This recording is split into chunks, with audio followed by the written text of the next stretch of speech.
Hello everybody. Welcome to Woolen Spinning. My name is Rachel. It is Tuesday, May 17th, 2022, and I want to welcome you. Welcome to all of our new viewers. Welcome to returning viewers. Thank you so much for being here. Welcome to our Patreon community. You guys are the ones that are in the live chat right now following along.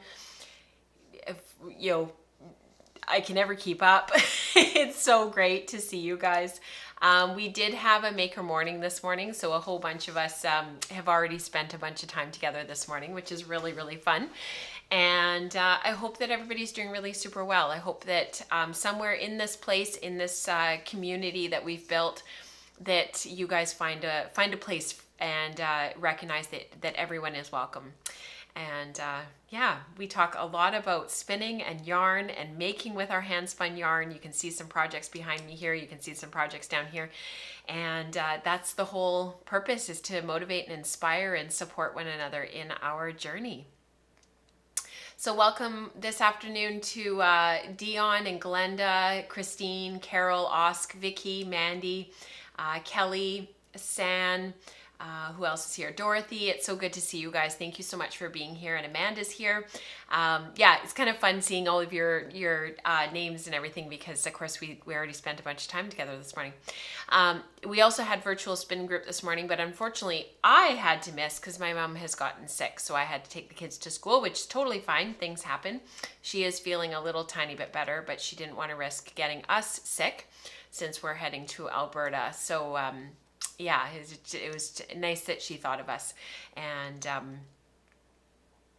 I took the kids to school, and graciously Glenda hosted spin group, which was awesome. So I'll look forward to seeing you guys next Tuesday when I get back for spin group. So thank you for being so kind and just understanding and just getting it. Sometimes it's really hard, to sort of feel like, okay, I've got my hands in all these different pots and my feet in all these different doorways, and sometimes it's just hard to kind of recognize that I think we all know we can't do it all, but it's hard to be in multiple places at once. So Dion says, I'm channeling Rachel, I sleepy. Yeah, we were up early this morning with our maker morning, so yeah, so it's good to see you guys. Hannah's coming to us from Toronto, San from Denmark. Kelly's in a ferry lineup today. Yeah, you haven't done that for a little while. Feeling nostalgic about that. She's constantly going back and forth between the mainland and Vancouver Island here in the southwestern part of British Columbia. So she's my neighbor. And she's actually probably going to get one of my looms, which is kind of exciting. We're sort of in the process of working that out. And Jennifer just popped in, and Sarah and Brittany and Charlotte and Hannah. It's good to see you guys. Thank you for being here. So we have an absolutely packed show. I have a lot to share with you. I've got some project planning that I wanted to share with you based on another project that I'm not finished with, but I'm finished the spinning part of it. And then I have some sweaters back here that I wanted to share with you and just sort of take you through. And then I think to round out the show, we'll have some community participation. So we've got lots and lots and lots to share, lots and lots to talk about. I am sure that we will end up going down some sort of a rabbit hole, and the show will end up being super long because that seems to be our normal. So that just makes it wonderful. And we'll be able to answer all of your questions today about spinning singles, because that's what I have been doing lately, and I'll tell you all about that after we run the credits. So I'll see you guys on the other side.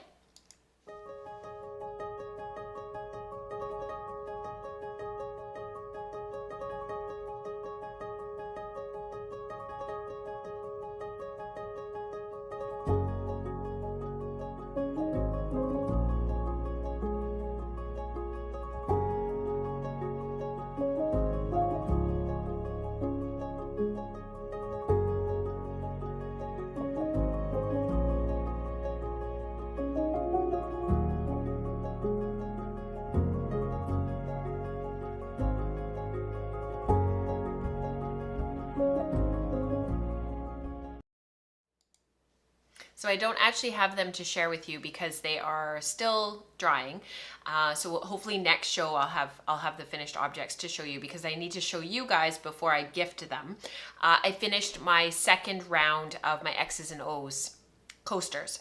So they were sitting on the Louette Jane. I have a 18-inch Louette Jane. I think it's called the Jane 40.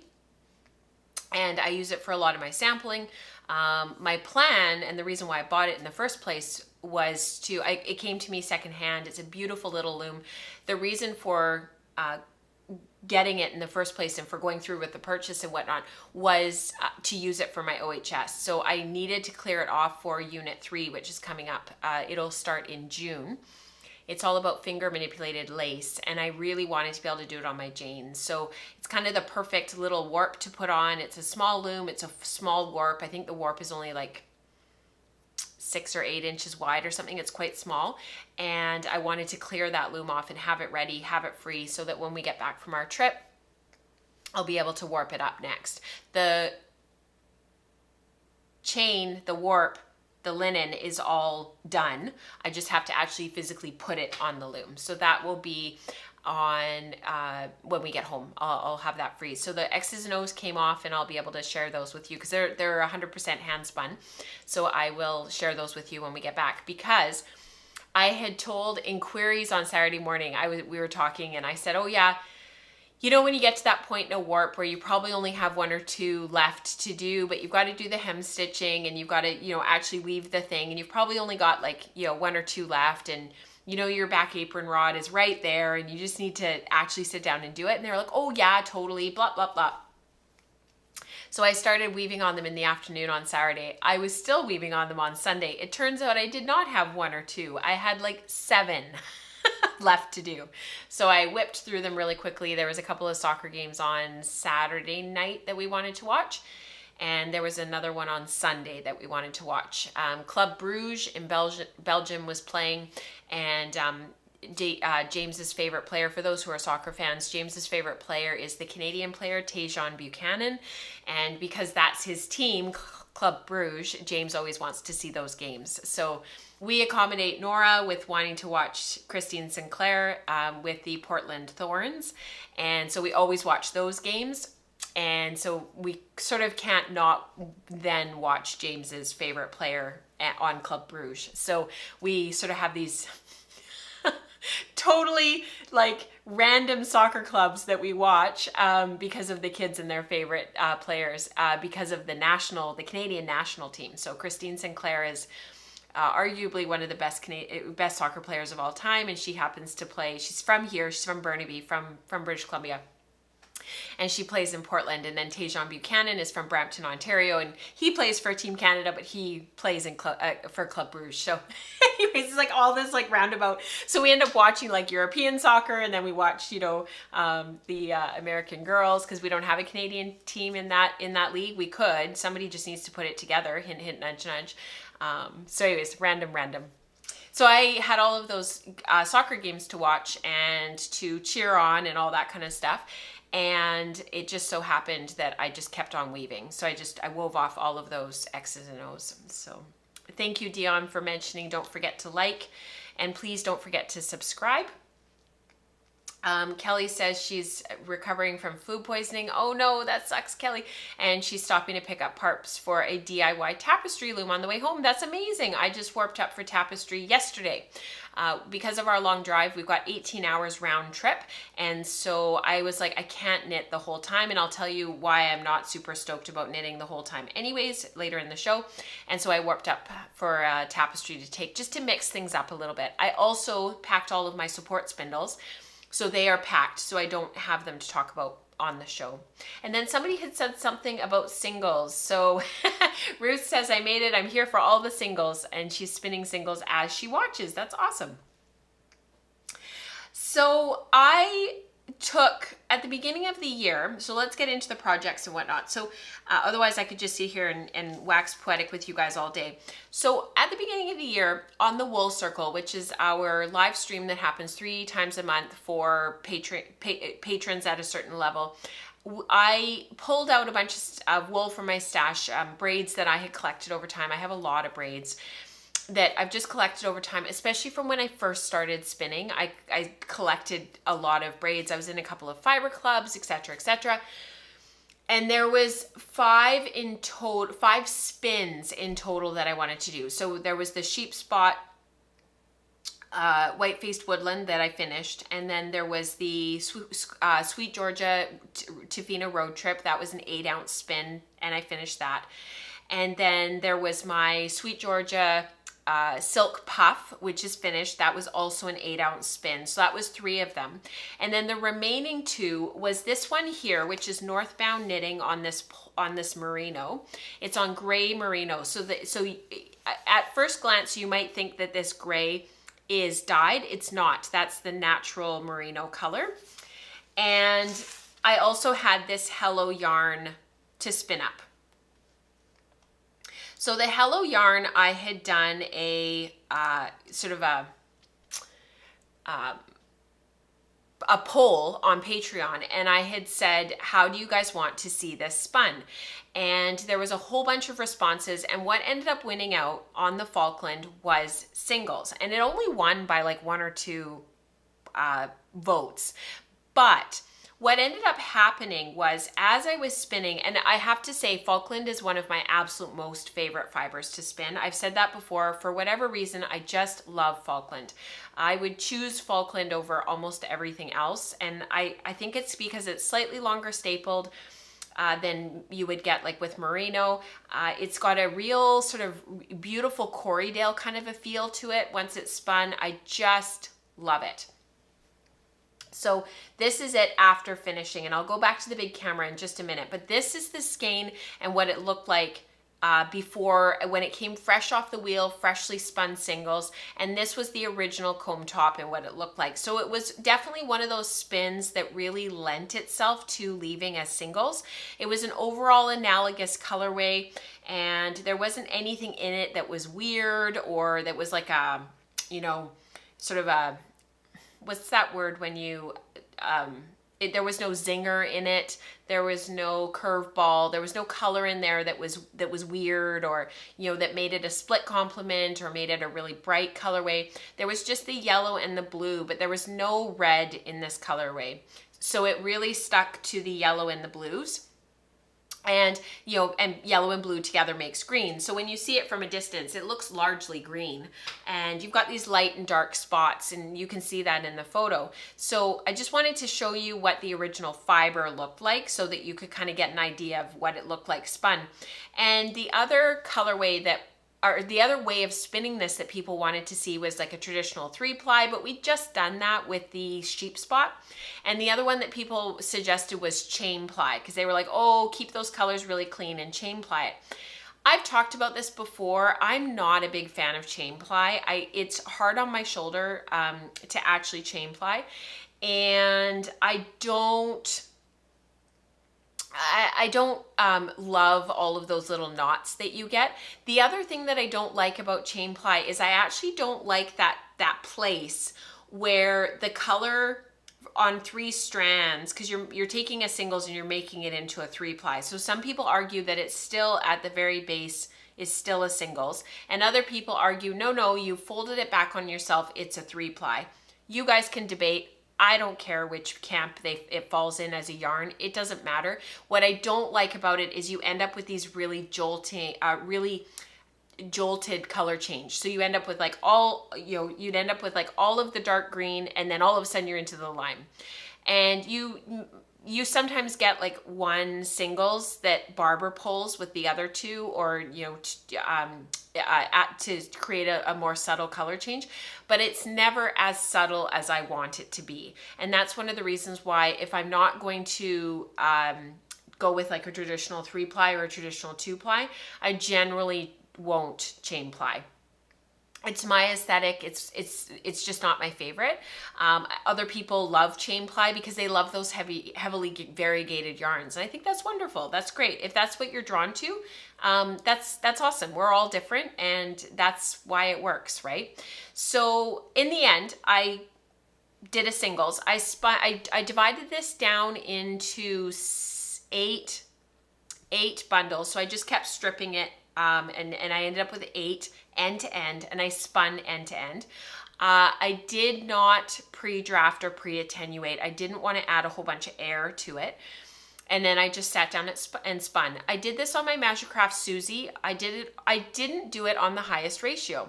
You guys are probably expecting me to say that it was the highest ratio. I actually took it down for this one.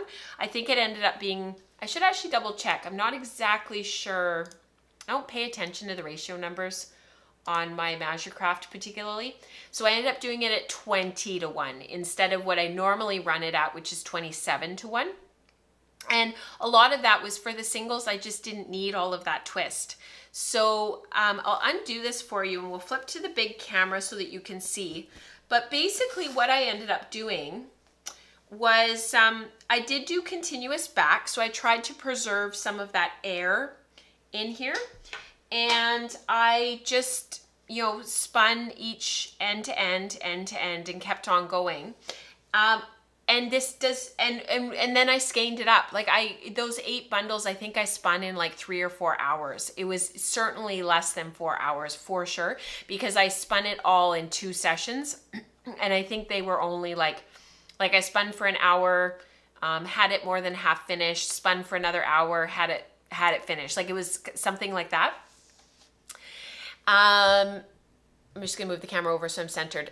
So the one thing that I will say is my plan with this all along was always to weave with it. So for those who are sort of in the weaving rabbit hole with me and have kind of fallen down that that hole with me, I didn't want this to have any elasticity. So I did not pre-draft, but I still spun continuous back to preserve what air there was in the fiber, and I did not compact it. So we've talked about this a lot on the podcast, where we pinch and hold the fiber to give us something to pull against. Pinch, pull back, and then most people squeeze. They go like this and they squeeze the fiber out, the air out of their fiber, and then they wonder why their yarns are really dense. What I do is I pinch, I draft back, and then I just move my hands to the next spot. I don't physically take my fingers off the yarn, because I still want to encourage the fibers to lay down in a sort of more worsted fashion, but I'm not squeezing out the air. So once I skeined it, this is approximately 740 yards of yarn, approximately. I haven't done a post measurement since finishing, and I'll do that when we get home, when I actually get ready to start project planning. But what I did do was I did full it, and I did full it quite aggressively for me. I'm not super aggressive about stuff, but what I did, but you can see, like, there's just not a ton of elasticity in this. If you pull on it at either end, if you hold one hand steady and I give it a bit of a tug, there's very little elasticity. It's just firm, a little bit, just a tiny amount. So what I ended up doing was I took the skein, I put it in hot water that had soap in it. It had a little bit of washing, just a tiny bit of washing detergent, just enough to make bubbles, to make suds. And I went from the hot water into ice cold water. Yes, the cold water, it did have ice cubes in it. And then I just went back and forth, I think 3 times. And then I left it in the hot water until that water came down to room temperature.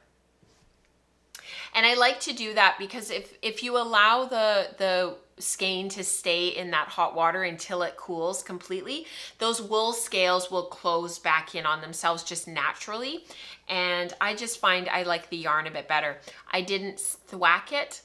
I barely snapped it, barely. I really only snapped it enough to even out the twist. Like I literally went kind of more like, you guys are gonna laugh. My snapping this time around was kind of more like just easing it into itself like that, by just kind of pulling on it like that. I didn't go around and snap it. I just very, very gently eased it back into its skein so that when it was done, it would hang beautifully. So I liked this so much. I'm waxing poetic about this skein because I just absolutely love it. And I'll catch up. I know there's a couple of questions in chat, so I'll make sure to go back. I finished this skein and I was looking at it and it's drying and it's hanging in our shower and I'm like, oh, I just really like that. And I thought, you know, I was part of the Hello Yarn Fiber Club for 2 years, almost 3 years. I did eventually stop it because I just couldn't keep up. Like I still have, except for 2 or 3 of these that I've spun, almost all of them are still in my stash. I think I've only actually managed to spin 2 or 3 of these. All the rest of them, like all 24 of them or whatever number I have, they're all still in my stash. Hence the trying to spin down. So I still have the sort of braids that are stashed that I had set out at the beginning of the year on the wool circle, like I was mentioning, to spin. And so I just thought, you know what, if spinning one of these braids creates the impetus to make a bigger project and spin more from my stash, that's a win. And it's okay to put other braids aside that are in my vase that are my kind of goal to stash down, if it's if this has sparked a project and I want to see that through. So instead of going straight to the Northbound Knitting, to the gray merino, because this is Northbound Knitting, that she's located in Ontario, for those who haven't heard of her, I decided to go through my stash and see if I could find another braid of Hello Yarn that was very similar colors. And I found one. So this they look quite different, but it's all the same greens and it's all the same blues and it's all the same gold. So this, let's go to the big camera again. So this is, I'm gonna just adjust my camera here. It's really bothering me. The crop on the right is just a little bit too aggressive, and that's why I don't look centered. So with this one, this is not Falkland. This is Merino Tussa 80/20. It's still a little tiny bit damp, which is kind of too bad because the merino should poof up even just a little bit more. The Falkland looks like it's puffier and poofier, but it actually eventually they should look more similar. So this was sort of the close enough that I could find. So I never told you guys what fiber club this one was. So this is called Nimble, and this is from May of 2021. And this one is called Cloudy Skies. And this is the 80/20 Merino Tussa, and it is from August of 2020. So it's been in my stash for just shy of 2 years, which isn't too bad. And you can see when I lay these two out, I'm sure you guys can see where this is going because I've got these other 2 braids of Northbound Knitting right next to it, and I'm sure you can predict where we're going with this. But you can see when they're laying next to each other, it's all the same yellows. The yellows and golds, the greens, it's the same green. This blue that's in here is in here. It's up here. And so when you sort of put them together, let me lay them out for you guys so that you can see. You would never know once this is in a fabric that these are 2 different braids. If you did one end of the Cloudy Skies and one end of Nimble and one end of Cloudy Skies and one end of Nimble, and you just alternated them across the warp, you would never know that they're not the same. They were spun exactly the same. So I divided Cloudy Skies down by 8. I stripped it 8 times. It was quite compacted. So I did end up pre-drafting it. And because of the merino in there, I just thought, you know what, I don't love spinning merino anyways, which is why these have never been spun. It's why they've ended up in my stash for so long. Merino's not my favorite thing to spin. Your distance of draft has to be shorter. You've got to be more aware to keep your singles really consistent. Whereas with some of the longer stapled fibers, you know, BFL, Falkland, even to a certain extent, Targhee, there's another one that I'm thinking of, Polworth. Your distance of draft is a little bit longer because they're just naturally a slightly longer stapled fiber compared to our short little merino. And so I did pre-draft it. That was one change. And I finished it exactly the same. And when you look at it and you tug on it, there's no elasticity.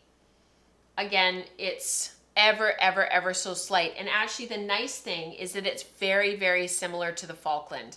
It just has a little teeny tiny bit of bounce, but nothing like what we would want in, like, say, a knitting yarn. These would actually be really great yarns for knitting lace. I think they would work really super well. They would open up in those yarn overs. It would just be perfect. I'm not going to use it for lace, but it would be a great other use. And you could, do one row of the one color, one row of the other color, and once you're finished it, nobody would ever know that they're not the same yarn. Thank you, you guys. Several people are saying that those are going to be amazing together. So I'm loving the teal in the yarn. These yarns are so beautiful. Thank you, you guys. I love those two together. This is one of those things, I've said this before on the podcast, and I know that others have said it as well.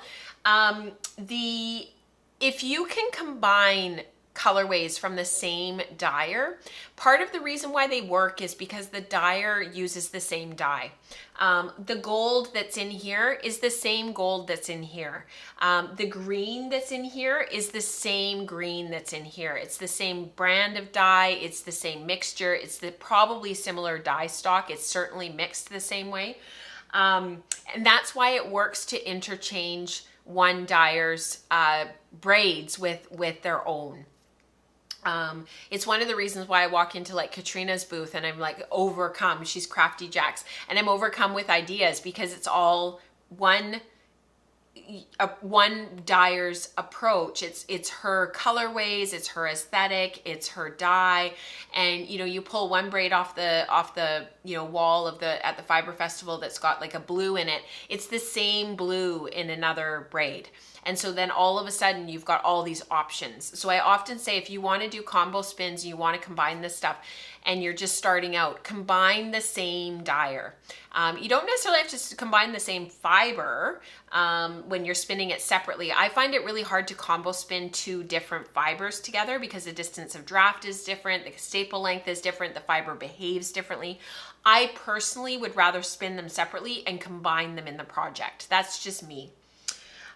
So when I finished this off, and this one spun just as quickly as the Falkland, I think it was like, 3 hours instead of 2 kind of thing. As I was spinning and as I was finishing them, I just felt so inspired. And Kelly, who I mentioned at the beginning of the podcast, she's actually getting one of my looms, like I mentioned. She has been really jonesing, and you're going to laugh at my use of the word jonesing, to weave. And she's been doing a sample actually, which is so fantastic. I can't wait to hear about it. This is still damp, so I have to be careful that I don't mess it up and make it really fuzzy. She has been talking about for quite a while now, actually. It's been really exciting to see the project come to fruition. Her and I have been sort of scheming in the background about this fabric that we want to weave. And so let me just skein this up and put it next to his buddy. And let me just go to the other camera so that I can show you what we've been talking about. So the Merino Tussa, this is what it looked like before I started spinning. So you can see how unbelievably similar those two colorways are. And then these were some of the bobbin shots. It didn't all fit on one bobbin, just the air in the merino that was bouncy. I spun this on my Kromsky Minstrel, but then you can see in comparison to the Falkland, when it came off the wheel, there was a little bit more active twist. It was a busier skein, and yet finished, they both hang beautifully, and they're both 100% balanced. So just really interesting to see those two side by side. So her and I have been talking about this fabric that she had found. Actually, we both well, I suspect that she does. We both look at Jamie and the Jones quite often. Jamie and the Jones is run by one person. Her name is not Jamie. She was interviewed on the Professional Weaver podcast. It's literally called the Professional Weaver podcast. She is lovely. She used to be a two-man team, but her business partner, decided to go and do her own thing, and so now she's running it by herself. And they've scaled right down, and it's quite a small company compared to what it was becoming. She's very interesting to listen to and to talk to, and I felt really, really inspired after I'd heard that episode. And it's one of the first episodes. Like, I want to say it's like episode 14 or 15. Like, it's right near the beginning. So this fabric that Kelly had stumbled upon, not this is the actual, like the sweater itself, but the fabric, if you look really closely, and let me just increase this in size so that those who want to look this stuff up know where to look this stuff up. When you really study this fabric, and we talked about it quite a lot in, I think it was Queries, I think we talked about it, we sort of deconstructed it a little bit, and basically it's pick for pick. So you've got a pick of color, and then a pick of white, and then a pick of color and a pick of white. And then your weft is all the white or the cream or whatever color you want to put for your contrast. And so that was kind of the impetus for this project, and the reason for kind of running with the idea of spinning singles for it, because I thought, I don't really want to spin a 2-ply that fine when a fold singles will be perfect on the loom. I can be very gentle with how tight I make my warp. That warp tension is being spread across many threads. It's not going to be, you know, tugging on just one. I can keep it really gentle. I'll throw it on the spring. And I have 1.3 pounds of organic Polworth in my stash that I've been wondering what to do with for a very long time. So back when I first got this is from Webb's from a long time ago, but it's actually originally from Alberta. It's organic Polworth. I had done this ply back test, and actually I should probably just go to the big camera so that you guys can really see it. I had done this ply back test, you know, way back when I first got this, and I want to say like 2015, 2016. And I sort of just threw it into the bag and sort of forgot about it and sort of just left it. It got stashed. I put it into my stash on my Google Sheets where I keep my stash organized. And because I never used to keep my stash organized. It was never chronicled. It was never indexed.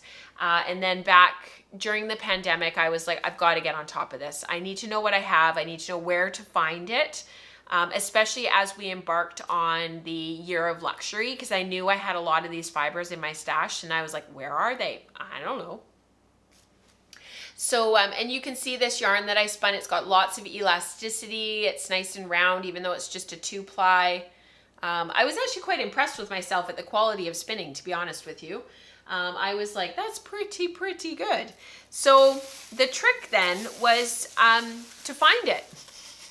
So I found it finally. It was in my stash, and I had documented it. Like I had put what it was, but I accidentally had put it into my stash as organic Targhee, but it's not. It's organic Polworth. So it's 1.3.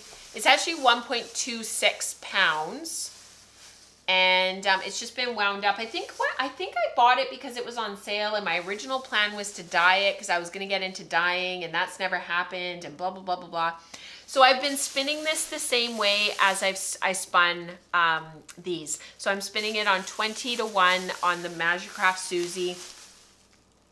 Stripped it down, made a bunch of little nests, just like this. Actually, I'll show you here. I keep forgetting I'm on the product camera. Made a bunch of little nests. I have been pre-drafting this because it's been compacted. It's been in my stash for a long time. It's never been dyed, so the fibers have never kind of come back to life with all of the washing and everything. And what my plan is to fill a bobbin, and then I will wind it off and finish it.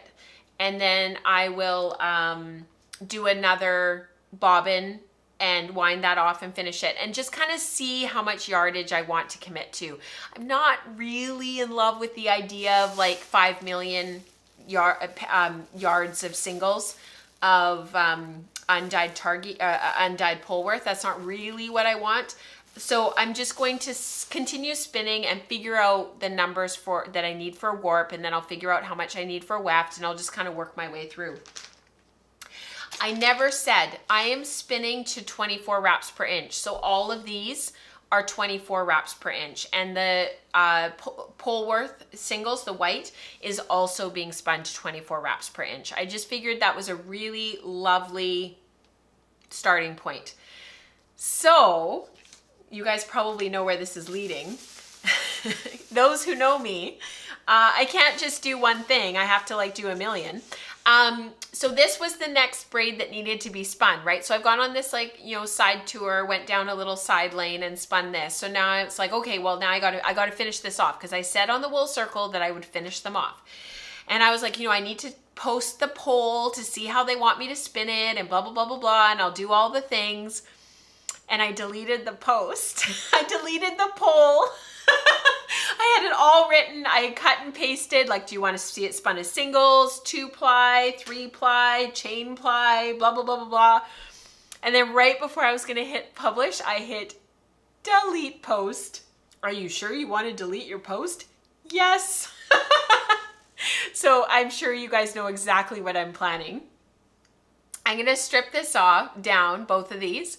And I'm going to organize them. It'll be a total of an 8-ounce spin. So it'll actually be closer to 230 grams, same as this, because these are both about 115 grams each. So it'll be about 230, 235.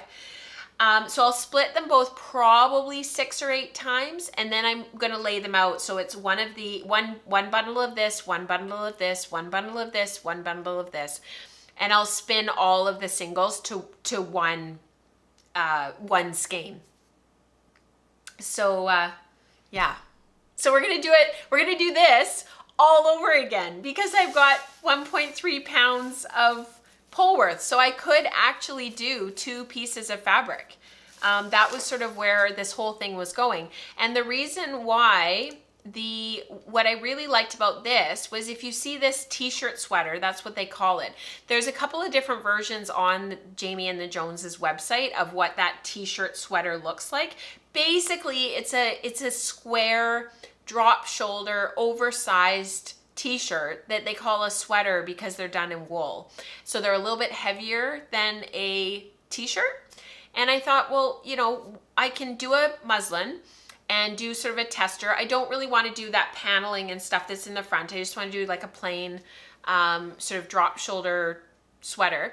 And I can play around with sort of the fit, and then I can cut into my 2 pieces of fabric and do that. So it really is all the singles. So how's that for a big long story? Was that pretty good? I can wax poetic about this stuff forever. You guys know that. So that is the spinning, and that is what I've been doing. So so just sort of to recap for those who are new to the show or new to spinning and are just kind of trying to figure this out, especially if you would like to copy me, like, please copy me, do this with me. Kelly is, I don't know who else we can talk into doing it, copycat, that's how we learn. So I'm spinning the singles to 24 wraps per inch. And I am making sure that as I'm spinning that I'm tugging on either end of the singles. I want them really nicely twist locked. So I don't want the singles to be drifting apart. I don't want them to look like they're not going to be structurally stable in the finishing. When I tug on them, I give them a pretty firm tug, like at one end near the orifice and then back toward the fiber supply. I give them a fairly firm tug. I want them to be able to withstand being under a little bit of tension and not to break. The nice thing is when you're weaving with singles, because I did my entire unit 1 on weaving with singles, so don't let anybody tell you you can't put singles in the warp. You absolutely can. I'm not going to refit really super tightly, and I'm probably going to have, if this is woven at, can somebody do some quick math for me? If this is woven in plain weave, and they're 24 wraps per inch is the finished yarn. For set, I'll probably start somewhere around 12 to 14 for plain weave, because you know, you kind of start off half, you know, when you do all of your measurements and you do all your calculations and stuff. When I did all of that with the 24 wraps under slight tension, it came out to about 12 ends per inch, 12 picks per inch. So that would be 12 ends per inch on the loom, 12 picks per inch in the weaving, if I want a balanced weave. And the other thing is one of the things that I was thinking about was I do want a slightly denser fabric to be able to withstand wear and tear and, you know, all of that kind of stuff. So I was thinking 13 or 14 as a place to start. And then the other thing that I was thinking about was if I'm weaving a, say, 36-inch wide piece of fabric, that was kind of what I thought would be sort of a good width, depending on the width of the pattern pieces. If I want that front piece to be one piece, front and back, I sort of thought somewhere between 30 and 36 inches wide of weaving. I could do it as double weave, but I think I'll do it. I've got the space on my loom. So, 12 wraps per inch times 30 inches wide. What's 12 times 30? So 12 times 3, 360. So you're looking at minimum 360 ends. And all of that on that warp gets distributed. All that tension on the loom gets distributed across 360 ends. So it's not like that one warp thread is under all of that tension. It's all of them. So that really distributes a lot of the weight. It distributes a lot of that tension. And on the spring, I don't have to reef it really super tight. I can play around with that. And the nice thing is on my spring, I have a lot less waste than I do on my jack. And my jack is going anyways. So that's a whole other story. That's why Kelly's involved. The jack is going, so I have to weave off the M's and O's and going from there. So Ruth says it's exciting to see Rachel all fired up. Thank you. Hannah says, I feel like we should take a moment to appreciate right now versus the blah we all felt at the beginning of the year. Yes, Hannah, isn't that a good point? So we've started to have a little teeny tiny teaser of spring. It's back to wind and rain tonight and tomorrow. But last night we had a beautiful evening. It was the first one in quite a while. And so we got back from soccer and the kids were still in their gear and they're like, let's go up to the school and go play soccer. I was like, I just want to go have a cup of tea, but okay. So we went up to the school and played soccer for another 2 hours. And it was so good for me. It was such a good pick-me-up. Like I had already worked out yesterday because I have to go to Pilates for pelvic floor stuff and it's getting better, but it was just so nice to be outside running around for absolutely no reason other than to just play. So I always feel that I always have that really uplifting feeling when I start to get outside at this time of year. I always feel renewed. So Harriet Tidball, yes, thank you, Amanda. It's funny because I actually packed that book for our trip because I wanted to reread that section. So thank you, Amanda. Yeah. Take a look at the hemlock t-shirt pattern. Thank you, Sam. It's pretty bulky and it has no shaping. Thank you. I will, absolutely. Charlotte says, very important to make a muslin before deciding the width of the weaving. I actually wondered about that because I was going to talk to my mom once she's feeling better. She's feeling under the weather right now because she's such an accomplished sewist. And I've got lots of spinning to do. I'm not going to be weaving anytime soon. So I thought this is a long-term plan. Hopefully this summer I can get working on it. So Sarah says, I'm sure I will copycat at some point, even if it's a bit much for right now. Absolutely. Please, anybody who wants to do this with me, please do. So I'm just going to go back a little bit. So Amanda was looking in the Harriet Tidball, the Weaver's book, and said the standard proportions for hand-woven linen tea towels circa 1961 was 17 inches by 30 inches or 20 inches by 36 inches. And actually the 20 by 36 is the measurement that I like. I find 17 is a little bit narrow, but 20 means you can fold it into thirds and it looks really nice hanging. All right. Bits of the ochre against the dark green is so wonderful. Yes, thank you in these braids. I love that ochre yellow. You guys know how I feel about that. So, okay, well, let's pivot because we'll just sit here all day and it's already 1:45. So we've already been podcasting for a long time. And actually it's not so much that I don't want to do that and I don't want to sit here and do that. I start to lose my voice because I have to project at least a little bit. So these are the two sweaters that I'm working on right now. So let's actually have a quick look at them because I'm having a bit of a crisis of confidence per usual. So my Woolen Honey, this is a wonderful sweater pattern by Andrea Mowry, and you can see her modeling it here. And if you have a quick look in the two photos of her, because I've included a second one, she's standing here like this, and you can see out that left side that there's a huge amount of ease coming out from the side. So as she's standing there, the sweater still continues to travel out from her. And I've met Andrea in real life at Knit City And she is quite short-waisted, so it works to have all of that ease, and it hits that right spot on her waist. It just looks, I just love that look. But that's a lot of ease, and you can also see that the yoke comes down quite far. It's quite deep yoked. It's almost kind of walking that line of like a poncho swancho kind of idea. So my original this is the third time knitting this yoke, so I'm pretty done. The photo that just cycled through was the one that I shared with you last time, and I did rip all the way back. So I ripped it all the way back, and I've re-knit it just very slowly whenever I feel like working on it. I'm not putting a lot of pressure on myself to work on it because I'm just kind of done. But I'm halfway through the second chart, and you can see here that the fit is quite a bit better.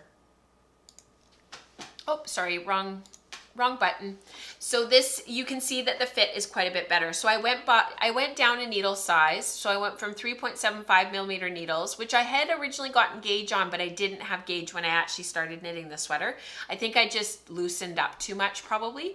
And so I went down to 3.5 millimeter needles, and you can see that I'm getting a nicer fabric, even though I had gauge on 3.75, like go figure. The other thing that I noticed right away when I started to reknit it was the honeycombs actually sit a lot nicer on the slightly tighter gauge. So that worked quite well. I've got this honeycomb to finish, and then there are 2 more honeycombs. So it's going to be just like Andrea's, it's going to be quite deep yoked.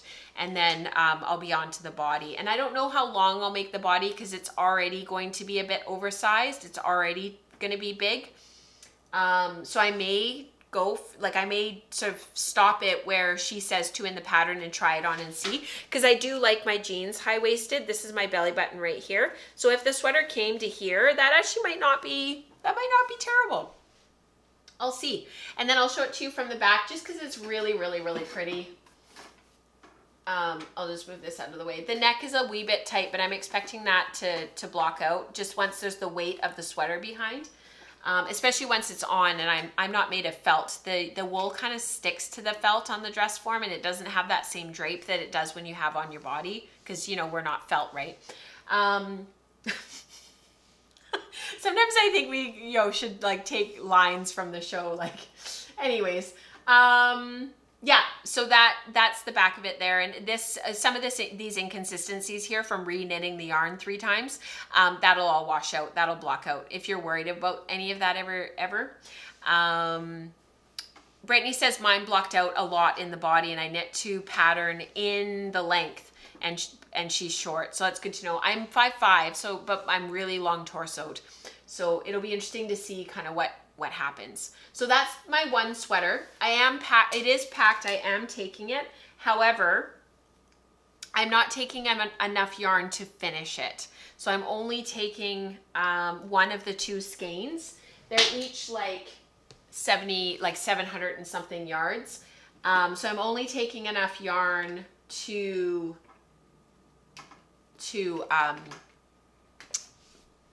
knit to wherever I get, kind of thing. Probably just the body. And I don't actually expect that I'll really get that far. I suspect I'll finish the yoke, but beyond that, I'm not sure. This is After Party. So let me just show you After Party quickly. So this is the yarn for this sweater. It's Cascade 220. And the reason why I wanted to show you photos of the, yeah, exactly, Martha. We are not felt. That's why I was like, we need one-liners.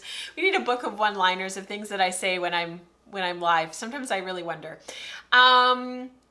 So these were the colors. It's Deep Stash. I've had this yarn in my stash for probably 10 years. No, I haven't. I bought it at the beginning of the pandemic for some reason. It was on sale. I told the story last time. So I started knitting After Party. I'm knitting this sort of as a DK. So it's on 4.5 millimeter needles. Cascade for me kind of runs, it's not quite a worsted, it's sort of a heavy DK, really super light worsted. It kind of, but the pattern is written for fingering, but with a very open gauge. So I thought that after talking to Amanda, who's also knit this sweater, that I could probably fudge it, and so far so good. However, there's a lot of positive ease in this sweater, and that's why I wanted to show the pictures to you, because if you look at the model, she's incredibly slim, and the sweater it's longer.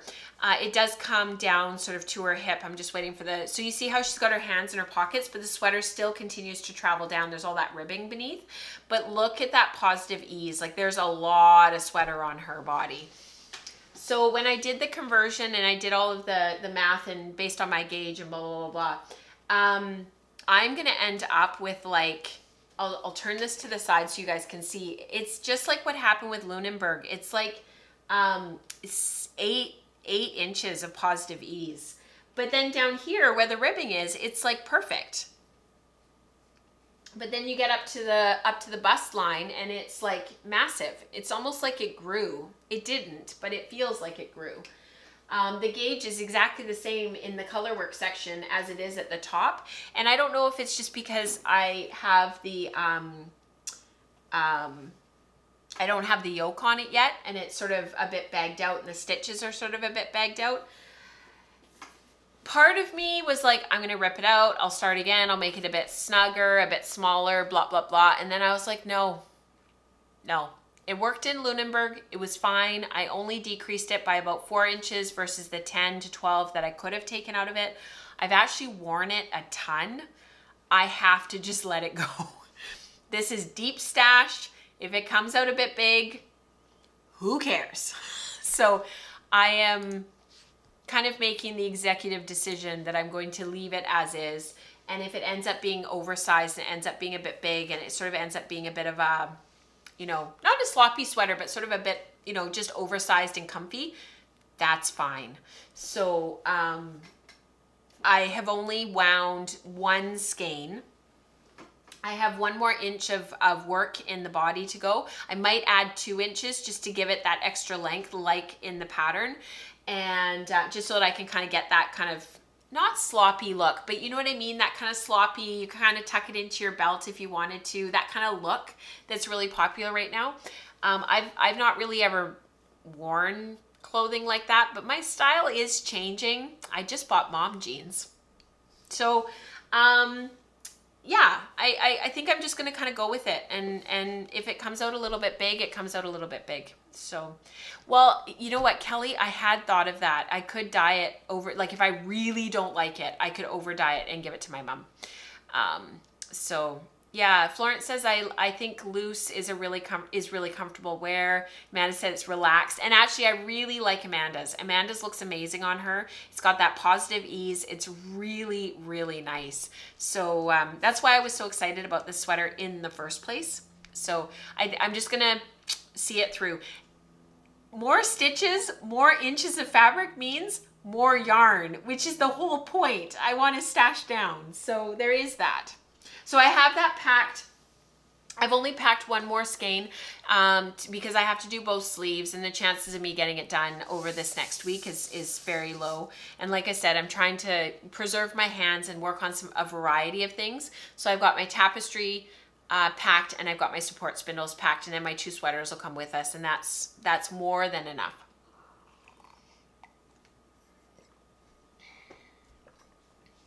So, oh yeah, that's hilarious. Eve was saying that Zoom thing that went around a while ago, I'm not a cat. Yeah.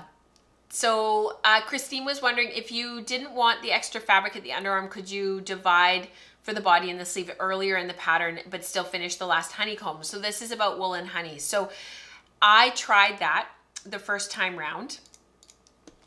If you look on the sweater, and I'm just going to take out some of these other photos so that it doesn't keep shifting as I'm talking. So if you look on the sweater, what my plan was, and the reason why there's like an extra marker there, was I was just going to divide for the sleeves, and then I would work the last honeycomb on the body, and it would still create, because it's kind of a swancho style, it would create the optical illusion that it's still all one piece, blah, yada, yada, blah. The problem is because the honeycombs are literally shifted. So if you think of the body as a circle like this, the honeycombs don't all sit in one spot, they're shifted. So where you take the sleeves off in one area is literally the mirror image of the other sleeve area where the honeycombs are literally on the opposite. So on one sleeve, the honeycombs are at the back, and on the other sleeve, the honeycombs are at the front. So you can't take the right number of stitches to be able to make it work.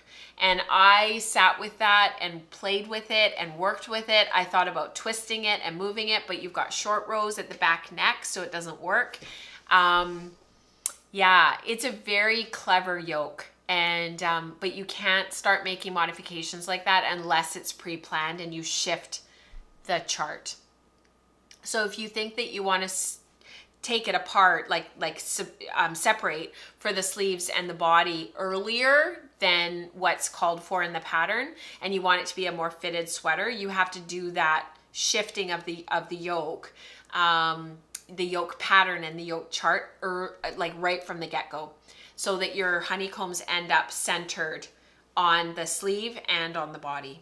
And to be honest with you, I'm not sure it would have the same effect, because I took the photo away, but if I re-add it, if you look at Andrea, part of what works about the sweater is that asymmetrical look. And that's part of the draw of the sweater. So I would be very, very careful about making some of those changes. So yeah, I hope that answers your question. That is it from me. So let's go to community participation. I will queue everything up and we'll get that going, and then we'll say goodbye.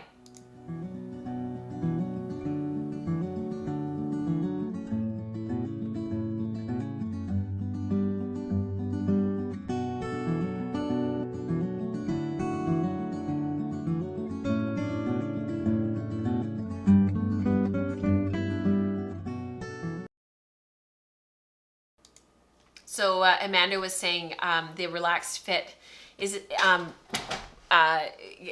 relaxed will fit an informal collared shirt underneath nicely. I agree, and actually I really like that look, and I know like Amanda wears that quite often, and I really like the look, which I think is part of the reason why I'm kind of drawn to it.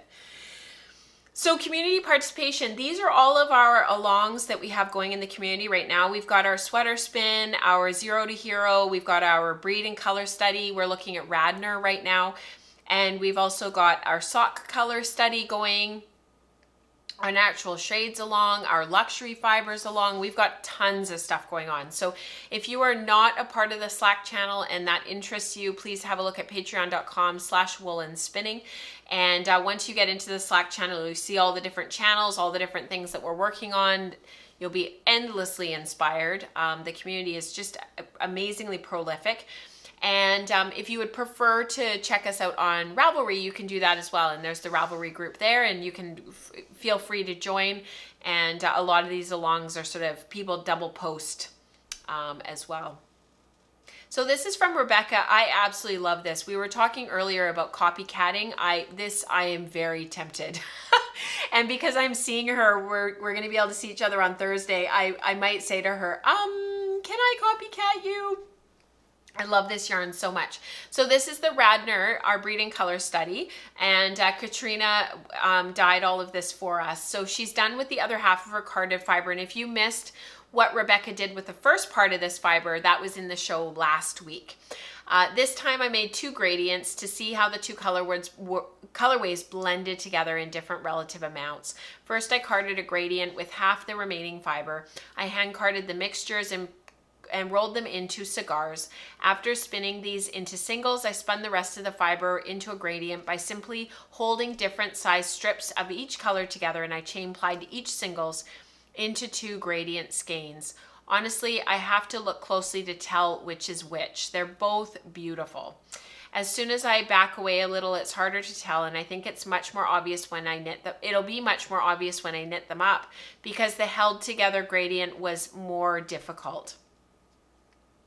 There will be little blips of solid color mixed in random places, and I will report back when I knit these up, Lord willing, in the next month or 2. I'm actually wondering if she's got it on their trip, if it's part of one of the projects that she brought. So it'll be interesting to see when I see her on Thursday what she's working on. So just absolutely beautiful. This is from Elizabeth. There has been a ton of spindling in our community lately. I've been spindling up a ton. I'm bummed not to be able to share that with you today. It's just my Cormo. I'm actually making some major progress on it now. Like I'm getting there. So that's felt really, really good because it's a pound, and it'll be nice to have it like as yarn. I was actually tempted to start plying it, but I think that'll be my reward after I finish my Targi. My Targi singles. Sorry, not Targi. My Polwear singles. So this is from Elizabeth. I'm so excited. Support spindling finally clicked for me tonight. I have been trying and trying without feeling like I really got it. I felt like I was all thumbs and just didn't see how it was supposed to work. I've been trying to practice a little before bed, and it was like my brain and my hands finally synced up. Hallelujah. That's awesome, Elizabeth. So cool.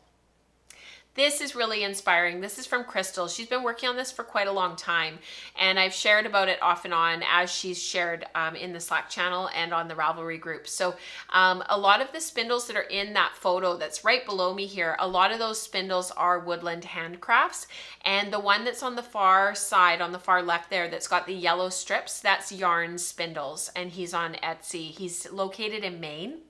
I love his spindles, and they're really affordable. If you're looking for a support spindle and you just want to get started, you can't go wrong with one of his. I'm actually tempted to get a couple more. I have both the metal tip on his spindle like Crystal's here, and I also have one of his spindles that's just the wood tip. There is no metal. Both of them are beautiful. Both of them spin really nicely, and they're nice and heavy. So highly recommend. So Crystal says it's finished. My peach gradient spin is finally finished. I've been spinning the singles on my support spindles since summer. I can now check this off of my 100-day project list. Boy, does that feel good. This is an extra special spin for me. I was literally spinning it in the doctor's office when I found out my mom has cancer. It was Spin Together, don't judge. It will forever be linked to that moment, and when I knit it, it will remind me of her. And when I wear it, it will be like she's with me. It's the beauty of making. Every yarn I spin charts the story of my life. I don't know yet what I'll make, but whatever it is, it will be special. Thank you for sharing that, Crystal. And thank you for sharing your spin with us. I have to be very careful with stuff like this because I get really emotional because I have several articles now that I've made, not articles like I've written, but articles that I've made of like clothing, mostly clothing actually, that are directly tied to my dad. And when I pull it out, when I wear it, when I use it, when I spin the yarn, like that ultrafine baby alpaca, there's just something about that stash, that yarn, that fiber that links us to those people in our lives that are instrumental. And I was just having a conversation last night with one of my best friends, and I said to her that my dad was my special person. He was that person for me, and in a way that nobody else has kind of been that person. And so when you lose that person, there's this void, this gap. And her dad is that for her as well. And we were talking about it and reflecting on that, and how these things in our community that we create, that we make, or that we maybe a meal or some food or a restaurant or a place in the world or another person just will always be linked to that person because they're your person. This is from Charlotte. I thought this was such an inspirational photo. I just love this photo. On the cotton issue of Ply is her skein. And the way that she took the photo, it looks like the yarn and her Turkish spindle were the cover. Isn't that clever? So this is actually her yarn and her spindle over top, like laid on top of the magazine. But the way that the photo is and the way that the light is, it looks like it was the cover of Ply magazine, which why not? Of course it should have been the yarn on the cover because it's beautiful. So this Turkish spindle spun natural green cotton is so soft, and I'm still trolling for the right project. This week I might be experimenting with washing my cotton yarn for the first time to deepen the color. It's about 18 to 22 wraps per inch. It's beautiful, Charlotte, and thank you so much for sharing. Chat has all of a sudden gone very quiet. This is from Dion. More support spindling, but this is cotton this time. So same as Charlotte, she's been playing with cotton. So I decided to try spinning cotton and hemp again on a supported spindle, but not a tackly. It went very well. I might just be getting the hang of this. So this is her Mirkwood Arts L-Wing, and I actually have the same spindle, but it's called the POC. It's by Mirkwood. I love their spindles. You order the spindle and then he makes it and sends it out. So there is a bit of a delay in actually getting it. And the weight of their spindles, the smoothness of them, I just love them. And I did something very scary that may scare many of you. I sanded down the tip to be a bit thinner. I actually I didn't sand my tip to make it thinner. I sanded mine to create a little bit of roughage so that when I spun it, I had something to spin against. It was a little bit too smooth. I did the same thing on my woodland handcrafts. As I was using it, I realized it felt uncomfortable because I'm used to thinner tips. So I pulled out my Dremel and started sanding. I just told myself this is a tool and it needs to work for me. I would have liked it to be a bit thinner, but I also didn't want to break it. So now I know the next time I order to get a thinner tip or crown, which I'm totally loving. My spinning stone is a Mexican alabaster with a brass insert from Dancing Goats on Etsy. Isn't that amazing? Amanda says we are in awe of everybody's work. Totally. Christine says, I think we subconsciously link noteworthy events in our life into what we are making at the time, even if the item wasn't specifically made for that purpose. I totally agree, Christine. This is from Megan. This is a huge spin. I was on such a weaving kick for a while and then a knitting kick while we were traveling. So this spin that I started in the winter took a while. It's 500 grams of Corriedale, so just over a pound. It was nice yellow, nice golden yellow with some darker brown variation, but the wood sort of drowns out the color. But she's ready to apply. I can't wait to see this finished. I think it's going to be awesome. This is from Brittany. This is really inspiring as well. I'm in the everybody's projects are inspiring. I saw this yarn and I was already spinning my singles and I was like, this is amazing. So I'm in the thick of processing new fleeces for Crux Fibers. My hope is to provide an experience for my followers on Instagram to spin a flock with me. And actually, Brittany, if you're still here, if you want to post your Instagram handle, which is @Crux Fibers, spelt the Canadian way / British way, FIBRES, you guys will be able to see what she's been up to. Here is Tansy. She's a 100% Icelandic, and it's my first time spinning her, and it's my first time spinning Lopi. Liz of Kingdom Fleece and Fiber, she was doing Lopi yarn recently too and feeling really inspired. So we're definitely on like a singles kick right now, you guys. Finer gauge than I intended, but that's okay. I was hoping any Lopi spinners here may be able to tell me how I did. The prep was 4 passes on the drum carder, thell and tog included. I did a short backwards draw mostly, and I occasionally switched to long draw, which is her default.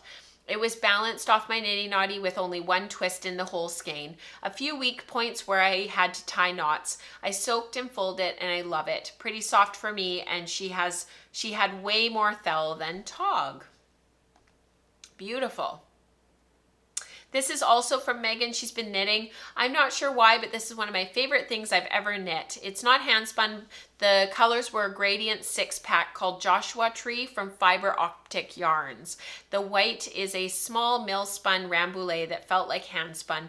The pattern is Windermere by Marie Wallen. Isn't that incredible? Look at that color work. And she made a skirt to match. I'm not sure if she made the skirt after to match the sweater, or if she already had the skirt and so made the sweater to match. I'm not totally sure, but regardless, it's absolutely beautiful.